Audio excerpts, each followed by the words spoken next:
Merhaba arkadaşlar, kanalıma hoş geldiniz. Bugünkü videomda yeni başlayanlar için kolay ve hızlı ev dekorasyonlarınıza şık bir sunum katacağını düşündüğüm tığ işi karanfil buket çiçek yapılışını anlatacağım. Çiçeklerin yapılışında %50 koton, %50 akrilik, 5 kattan oluşan orta kalınlıkta ipler kullanacağız. Tığ numarası olarak ise 2,5 milimetre ile çiçekleri öreceğiz. Çiçeğin yapılışına yeşil renk ile sihirli halka yaparak başlayalım. Bir zincir ve halkanın içerisine 8 tane sık iğne yapalım.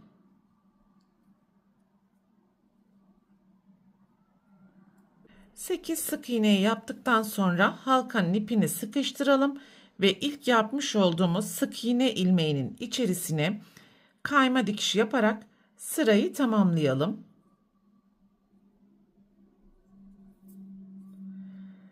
Bir zincir, kayma dikişini yapmış olduğumuz ilmeğin tepesine 2 tane sık iğne yapalım.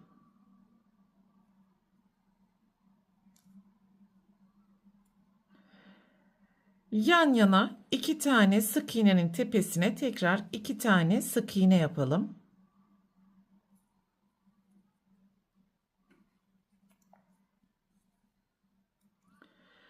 Sonraki ilmeğin tepesine 2 sık iğne.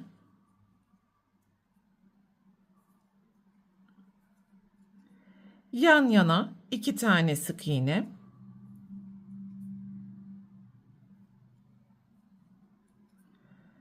Sonraki ilmeğin tepesine 2 sık iğne.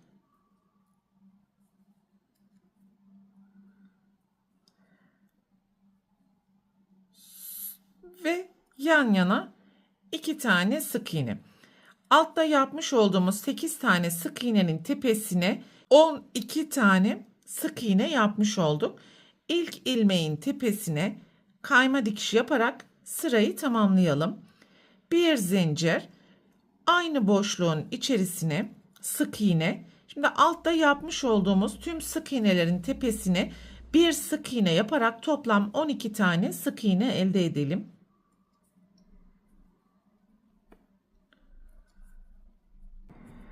...12 sık iğneyi yaptıktan sonra ilk sık iğnenin tepesine kayma dikişi yaparak sırayı tamamlayalım. Bir zincir, alttaki işlemi tekrar edeceğiz. İlk kayma dikişini yapmış olduğumuz boşluktan başlayarak alttaki tüm ilmeklerin tepesine yan yana sık iğne yaparak toplam 12 tane sık iğne elde edelim. Sıranın sonuna geldiğimiz zaman ilk sık iğnenin tepesine kayma dikişi yaparak sırayı tamamlayalım. Bir zincir ve aynı boşluktan başlayarak yan yana toplam 12 tane sık iğne yapacağız arkadaşlar.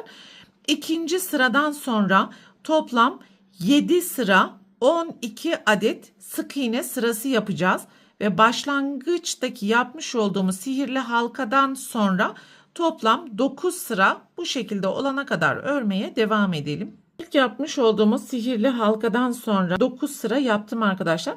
Sıranın sonuna geldiğimiz zaman ilk sık iğnenin tepesine kayma dikişi yapalım ve bir zincir yaptıktan sonra ipi keserek pembe renk ile devam edelim.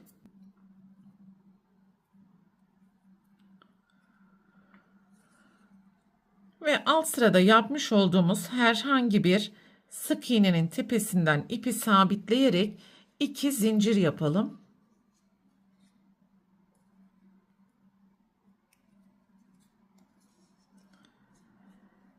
Ve aynı boşluğun içerisine toplam 4 tane ikili trabzan yapalım.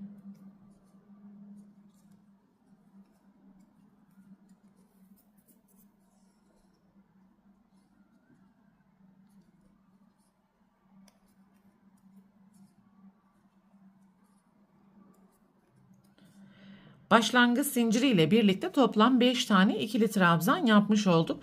Şimdi alt sırada yapmış olduğumuz 12 adet sık iğnenin her birinin tepesine 4 adet ikili trabzan yaparak sıra sonuna kadar devam edeceğiz. Sıranın sonuna geldiğimiz zaman ilk yapmış olduğumuz zincirin tepesinde görünen ilmeğin içerisine kayma dikiş yaparak sırayı tamamlayalım. 2 zincir, aynı boşluğun içerisine 3 ikili trabzan yapalım.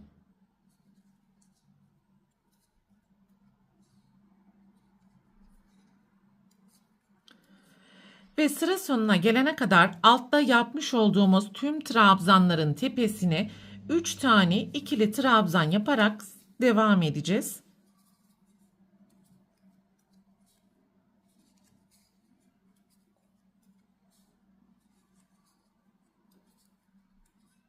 Sıranın sonuna geldiğimiz zaman ilk zincirin tepesindeki ilmeğe kayma dikiş yaparak sırayı tamamlayalım. 3 zincir, sonraki trabzanın tepesine kayma dikişi yapalım. 3 zincir, sonraki trabzanın tepesine kayma dikişi. 3 zincir, sonraki trabzanın tepesine kayma dikişi. Bu şekilde sıra sonuna kadar devam edelim.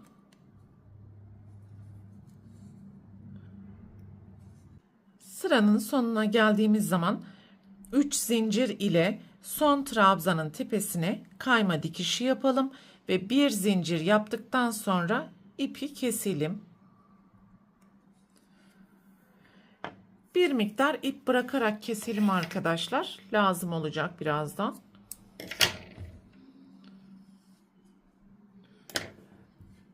İpi iğneye takarak gizli birleştirme yapalım ve ilmeklerin arkasından gizleyelim.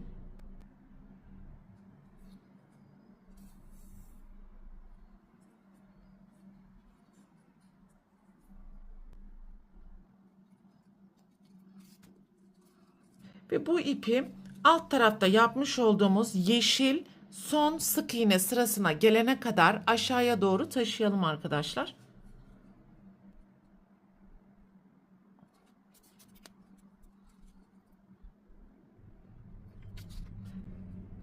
Yeşil son sık iğne sırasındaki herhangi bir ilmekten iğneyi dışarıya doğru alalım. Ve burada yeşil yapmış olduğumuz alanı elyaf ile dolduralım.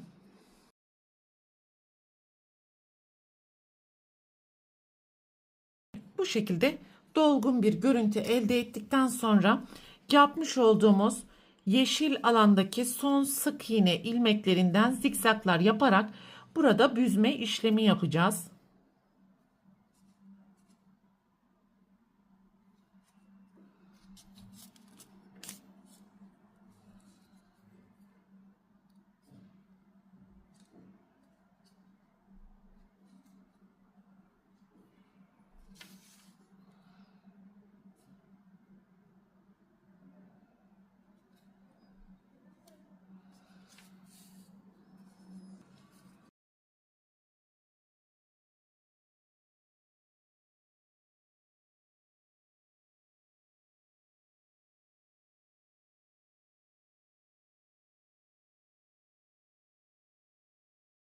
Şimdi yeşil renk ile yaprakları yapalım. Yaprağın yapılışı için 2.20 milimetrelik tığa geçiş yapalım arkadaşlar. Daha muntazam olması için ve ilk düğümü attıktan sonra 19 zincir yapalım.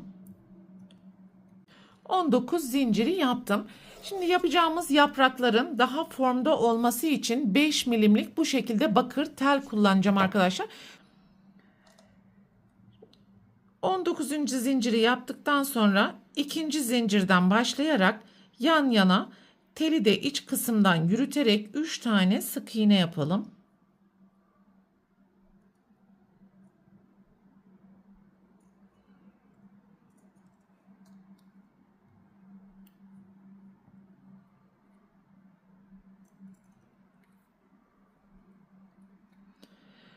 Yan yana 3 tane yarım trabzan.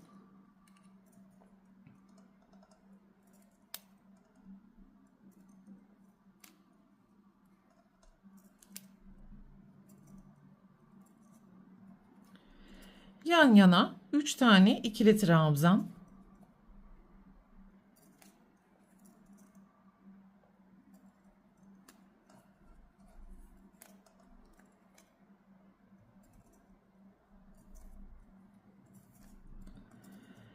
Bir tane üçlü trabzan,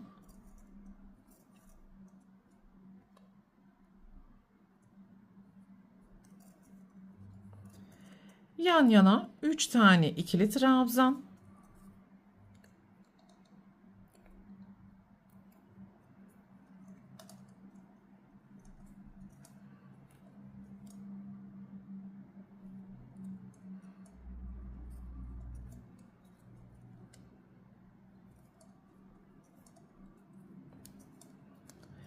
yan yana 3 yarım trabzan,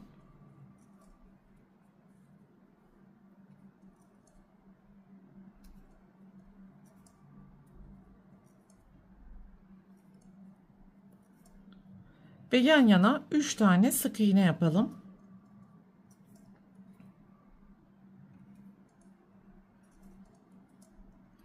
Son sık iğneyi yapmış olduğumuz ilk düğümün içerisine yapıyoruz arkadaşlar. Evet. Bu şekilde yaprağın yarısını oluşturmuş olduk.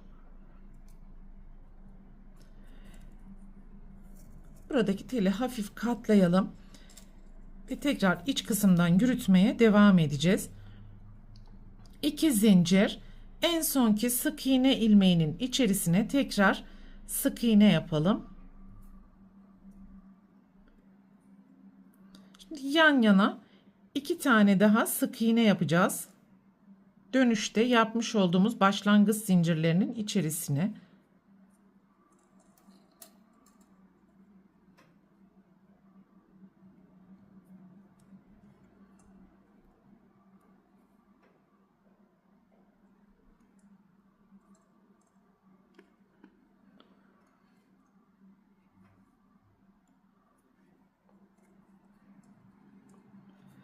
Ve şimdi alt sıradaki işlemi tekrar edeceğiz arkadaşlar.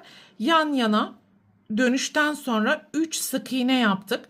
3 tane yarım trabzan, 3 tane ikili trabzan, 1 tane üçlü trabzan, 3 ikili trabzan, 3 yarım trabzan ve 3 sık iğne yapalım. Buradaki teli de iç kısımdan yine yürütmeye devam edelim.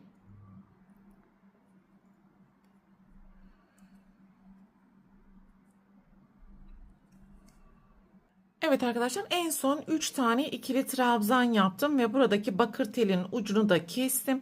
Şimdi bu ikisini tekrar birleştirerek daha sağlam olması adına ikisini birlikte aynı anda yürütmeye devam edeceğiz.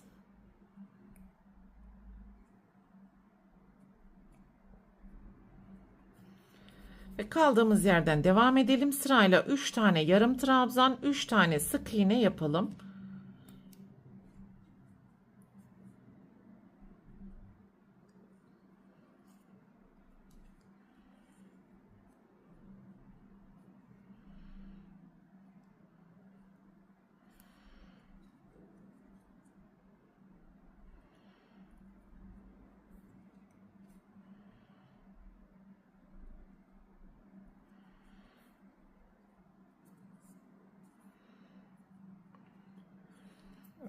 Son sık iğneyi de yaptıktan sonra bir zincir yaparak ipi keselim ve gizli birleştirme yapalım.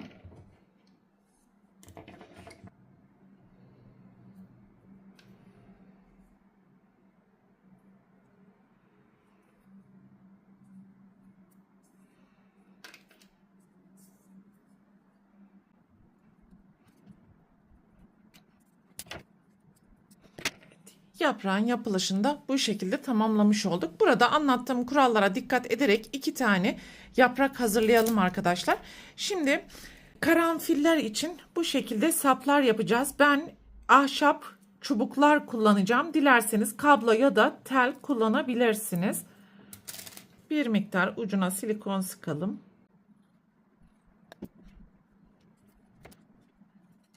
Şimdi yeşil ip ile sarma işlemi yapacağız arkadaşlar. Ve bu çubuğun etrafını yeşil ip ile çevreleyeceğiz.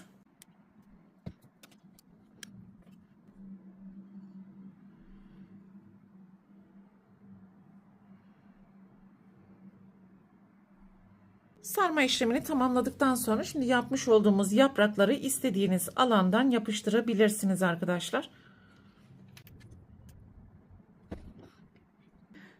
Bu videoda Anlatacaklarım bunlardan ibaretti. Umarım sizler için faydalı bir video olmuştur.